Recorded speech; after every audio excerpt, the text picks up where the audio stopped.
I was waiting to get more things from this lady, and we all have a tone. We call it the sound current. Most civilizations that amounted to anything knew about it for a while. Um, I could hear her tone, and that's what I was going by. And I started coming over, I think it was in '68, the summer of '68, coming over every other weekend and meditating on the mountain. And this lady started appearing to me as an old woman wearing a black shawl, cape kind of a thing, a black conical narrow-brimmed hat. She showed me a pouch full of supposedly gold. She said it was full of gold, and she wanted to give it to me in the physical world. I could see through her. I could see her very well, but I could see through her, and I could see the forest or the mountains or whatever was behind her.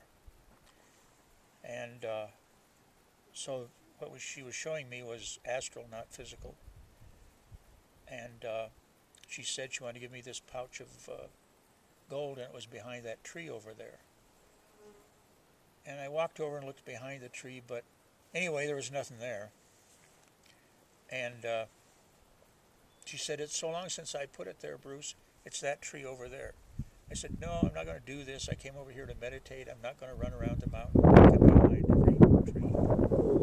She said, "Well, I just wanted to know how greedy you are. It's underneath that rock." So I picked up a rock, dirt. And she said, "It's been so long since I put it there. It's that rock over there." I said, "No, we're not going to do that." So for about 3 months, every time I'd come over, she'd be pointing at a rock or a tree and kind of nodding, there it is, there it is. Living in Eureka, I found out that the Indians that were there before the white men came had a Holy of Holies on the bay. And I met a lady, she was a student of mine for a while, that told me she knew where it was, and we went out there on a Sunday, and son of a gun, meditating under that Holy of Holies was really good. And I started going out there by myself, and the next thing I know, the lady from Mount Shasta,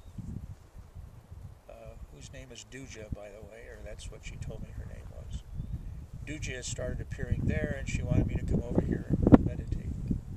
She wanted me to be up on top of Great Butte at 10 o'clock in the morning on Sunday. I was there, I meditated like she asked me to.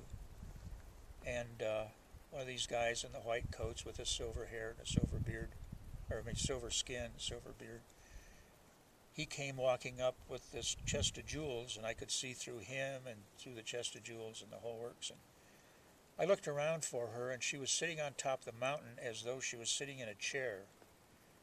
And on the spirit level where this was going on, I have a sword. I drew the sword and pointed it at her nose, and I said, "Do you have anything as valuable as this?" Well, the old lady just disintegrated into a black cloud. It came down at my feet. There was a big black spot. It went into the black spot and down in the ground and was gone. And I thought, now that's a neat trick. And then where the black spot was, suddenly there was a bright light, and up out of that place came this very nice looking young lady. And she said, "I have something to tell you." And of course she had my attention. I was kind of young in those days myself, actually. Anyway, she gave me a meditation technique. And I like to compare it to you taking the engine out of your car and putting 800 horsepower in it. It made that much difference to what I was doing. I was doing Surat Shab Yoga. I had learned from Dr. Bhagavad Singh Thind how to meditate formally. My meditations as I grew up, in words from now, I would say that I was listening to the sounds of a lake, and Dr. Thind taught me how to listen to the sounds of the river that made the lake. Well, that was a great beginning. The next thing I know, I had more long memory than I was really interested in. But it's proved very useful over the years. I started having a lot of out-of-body experiences.